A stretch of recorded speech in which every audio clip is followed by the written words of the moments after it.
12 বছরের রেকর্ড ভেঙে পতন, নেপথ্যে যে সত্য মোদিকে কাঁপিয়ে দিল। আসসালামু আলাইকুম। 12 বছর ধরে প্রায় অপ্রতিরোধ্য ছিলেন নরেন্দ্র মোদি। বিরোধীদের আন্দোলন, সংসদের সমালোচনা কিংবা রাজনৈতিক চাপ কোনোটিই তার সরকারের একজন কেন্দ্রীয় মন্ত্রীকে পদত্যাগে বাধ্য করতে পারেনি। কিন্তু এবার ঘটেছে ব্যতিক্রম। ভারতের জেনজি তরুণদের টানা রাজপথের আন্দোলন, সোশ্যাল মিডিয়ায় বিস্ফোরণ ঘটানোর প্রচারণা এবং দেশজুড়ে ছড়িয়ে পড়া জনরোষের মুখে অবশেষে পদত্যাগ করতে বাধ্য হলেন ভারতের কেন্দ্রীয় শিক্ষামন্ত্রী ধর্মেন্দ্র প্রধান। আন্দোলনকারীদের দাবি, এটা কোনো একদিনের ক্ষোভ নয়। বছরের পর বছর ধরে জমে থাকা প্রশ্নপত্র ফাঁস, ভয়াবহ বেকারত্ব, শিক্ষা ব্যবস্থার প্রতি আস্থাহীনতা এবং পুলিশের দমনপীড়নের অভিযোগ সবকিছুরই বিস্ফোরণ ঘটেছে এই আন্দোলনের মাধ্যমে। আর সবচেয়ে বড় বিষয় হলো, বিবিসির বিশ্লেষণ অনুযায়ী এটি শুধু একটি মন্ত্রীর পদত্যাগের ঘটনা নয়, বরং ভারতের তরুণ সমাজ প্রথমবারের মতো কেন্দ্রীয় সরকারকে একটি গুরুত্বপূর্ণ রাজনৈতিক সিদ্ধান্ত বদলাতে বাধ্য করেছে। তবে প্রশ্ন হচ্ছে, এটি কি সত্যিই মোদী সরকারের জন্য বড় রাজনৈতিক সতর্কবার্তা, নাকি কেবল একটি সাময়িক ধাক্কা? আজকের বিশেষ ইনসাইড রিপোর্টে আমরা জানব পুরো ঘটনার নেপথ্য, আন্দোলনের অজানা দিক এবং আন্তর্জাতিক বিশ্লেষকের মতে এরপর কী হতে পারে।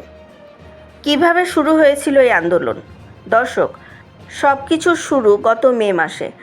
ভারতের প্রায় 20 লাখ শিক্ষার্থীর অংশগ্রহণে অনুষ্ঠিত নিট পরীক্ষার প্রশ্নপত্র ফাঁসের অভিযোগ দেশজুড়ে ব্যাপক ক্ষোভের জন্ম দেয়। পরীক্ষার ভবিষ্যৎ অনিশ্চিত হয়ে পড়ে। লাখো শিক্ষার্থী মানসিক চাপে পড়ে যায়। বিভিন্ন প্রতিবেদনে উঠে আসে, এই সংকটের সময় হতাশায় আত্মহত্যা করেন 20 জনেরও বেশি শিক্ষার্থী। এরপর পরিস্থিতি আরও উত্তপ্ত হয়ে ওঠে যখন ভারতের প্রধান বিচারপতির একটি মন্তব্য সামাজিক যোগাযোগ মাধ্যমে ব্যাপক বিতর্কের জন্ম দেয়। সেখান থেকে জন্ম নেয় ব্যঙ্গাত্মক আন্দোলন, ককরোচ জনতা পার্টি বা সিজেপি। প্রথমে এটি ছিল সোশ্যাল মিডিয়ার একটি প্রতিবাদ, কিন্তু খুব অল্প সময়ের মধ্যেই সেটি রূপ নেয় বাস্তব আন্দোলনে। দিল্লির রাজপথে শুরু হয় শান্তিপূর্ণ অবস্থান কর্মসূচি। প্রতিদিন নতুন নতুন শিক্ষার্থী যোগ দিতে থাকে। দেশের বিভিন্ন বিশ্ববিদ্যালয় থেকেও শুরু হয় সংহতি কর্মসূচি। কিন্তু আন্দোলনের সবচাইতে বড় মোড় আসে 18 জুলাই। সেদিন অনশনরত জনপ্রিয় শিক্ষক এবং পরিবেশবিদ সোনাম ওয়াংচুককে পুলিশ জোরপূর্বক হাসপাতালে নিয়ে গেলে ক্ষোভ বিস্ফোরিত হয়।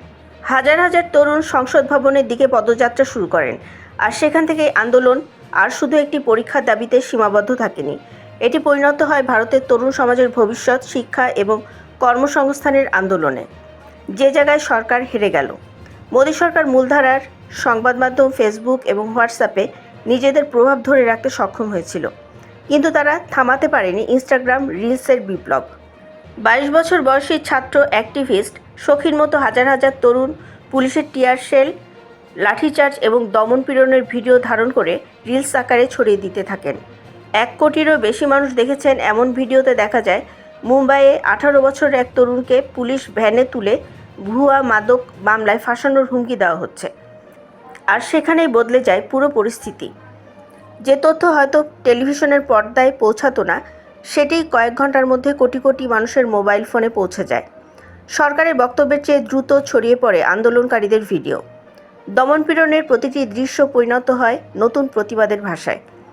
বিবিসির বিশ্লেষণে বলা হয়েছে, এই আন্দোলনের সবচাইতে বড় শক্তি ছিল সোশ্যাল মিডিয়া, ব্যঙ্গ এবং তরুণদের ডিজিটাল সংগঠন।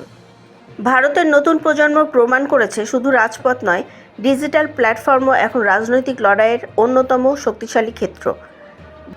ধর্মেন্দ্র প্রধানের পদত্যাগ, কেন এটিকে ঐতিহাসিক বলা হচ্ছে? দর্শক, টানা কয়েকদিনের আন্দোলনের পর চারদিক থেকে বাড়তে থাকা গণচাপের মুখে অবশেষে পদত্যাগ করতে বাধ্য হন ভারতের কেন্দ্রীয় শিক্ষামন্ত্রী ধর্মেন্দ্র প্রধান। এই পদত্যাগকে ঘিরেই এখন সবচাইতে বেশি আলোচনা। কারণ নরেন্দ্র মোদীর দীর্ঘ শাসনামলে বিরোধী দলের আন্দোলন, সংসদে তীব্র সমালোচনা কিংবা নানা বিতর্কের পরও কেন্দ্রীয় সরকারের কোনো প্রভাবশালী মন্ত্রীকে এভাবে জনচাপের মুখে সরে দাঁড়াতে হয়নি। সে কারণে অনেক আন্দোলনকারী এটাকে নিজেদের প্রথম বড় রাজনৈতিক বিজয় হিসেবে দেখছেন। মোদী সরকারের এক সিনিয়র মন্ত্রী একসময় বলেছিলেন, আমাদের সরকারে পদত্যাগের কোনো রীতি নেই। ধর্মেন্দ্র প্রধানের পদত্যাগের পর সেই পুরনো ভিডিও আবার ভাইরাল হয়ে যায় সামাজিক যোগাযোগ মাধ্যমে। হাজার হাজার তরুণ সেই ভিডিও শেয়ার করে লিখতে শুরু করেন, অসম্ভব সম্ভব।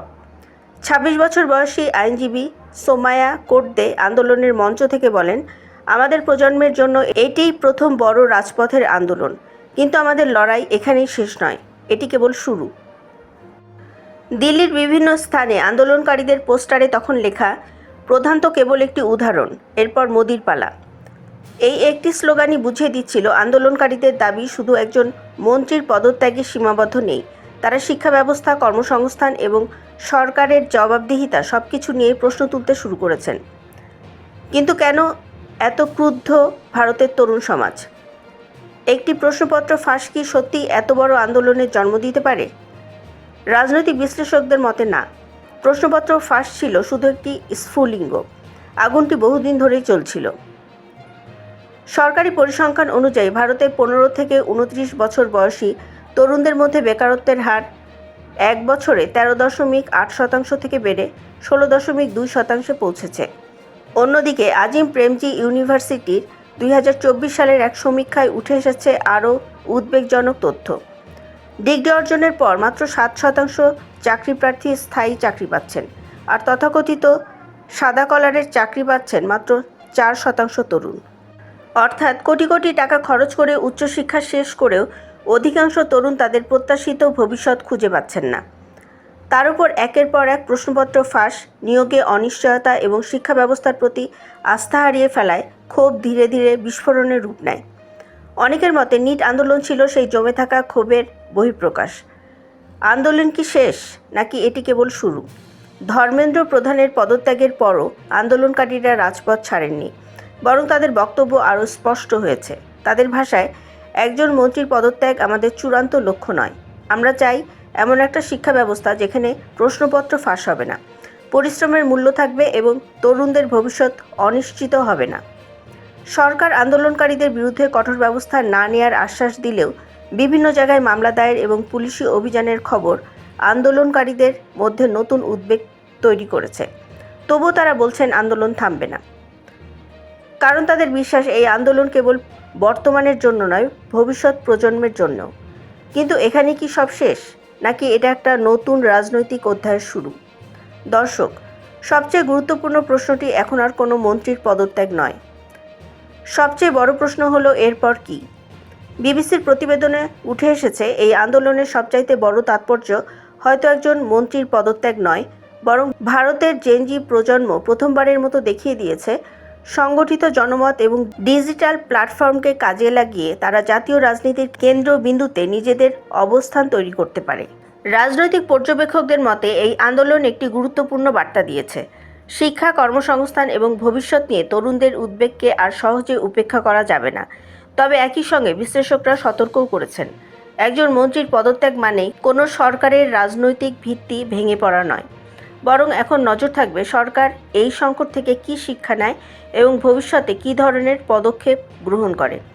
কারণ প্রশ্নপত্র ফাঁস, কর্মসংস্থান এবং শিক্ষা ব্যবস্থার প্রতি আস্থার সংকট যদি সমাধান না হয়, তবে এই ক্ষোভ ভবিষ্যতে আরও বড় আন্দোলনের জন্ম দিতে পারে। অন্যদিকে সরকার যদি দ্রুত কার্যকর সংস্কার, স্বচ্ছ নিয়োগ ব্যবস্থা এবং পরীক্ষার নিরাপত্তা নিশ্চিত করতে পারে, তাহলে পরিস্থিতি অনেকটাই বদলে যেতে পারে। অর্থাৎ এই আন্দোলনের প্রকৃত প্রভাব বোঝা যাবে আগামী দিনগুলোতে। আর এখানেই রয়েছে সবচাইতে বড় রাজনৈতিক প্রশ্ন, ভারতের তরুণ সমাজ কি কেবল একটি আন্দোলন করেই থেমে যাবে, নাকি তারা ভবিষ্যতের রাজনীতিতে আরও সক্রিয় ভূমিকা পালন করবে? এই উত্তর আজই দেওয়া সম্ভব নয়, তবে একটি বিষয় স্পষ্ট, ভারতের রাজনীতিতে তরুণদের কণ্ঠস্বর এখন আগের যে কোনো সময়ের চাইতে অনেক বেশি জোরালো। আর সেই কারণে এই আন্দোলনকে অনেক পর্যবেক্ষক শুধু একটি ছাত্র আন্দোলন হিসেবে নয়, বরং ভারতের সমকালীন রাজনীতির একটি গুরুত্বপূর্ণ মোড় হিসেবে দেখছেন। দর্শক, একটি প্রশ্নপত্র ফাঁসের অভিযোগ থেকে শুরু হওয়া আন্দোলন শেষ পর্যন্ত একজন কেন্দ্রীয় মন্ত্রীর পদত্যাগে গড়িয়েছে। কিন্তু এই ঘটনায় কি শেষ, নাকি এটি আরও বড় রাজনৈতিক পরিবর্তনের সূচনা? সেই উত্তর সময়ই দেবে। আপনার কি মনে হয়, ভারতের জেনজি তরুণদের এই আন্দোলন কি সত্যি দেশের রাজনীতিতে দীর্ঘমেয়াদী পরিবর্তন আনতে পারবে, নাকি এটি কেবল একটি সাময়িক রাজনৈতিক ঝড়? আপনার মতামত অবশ্যই কমেন্টে জানান। আন্তর্জাতিক রাজনীতি, অনুসন্ধানী প্রতিবেদন এবং বিশ্বজুড়ে আলোচিত ঘটনাগুলোর নির্ভরযোগ্য বিশ্লেষণ সবার আগে পেতে বিডি হট নিউজ চ্যানেলটি সাবস্ক্রাইব করে সাথেই থাকুন। ধন্যবাদ।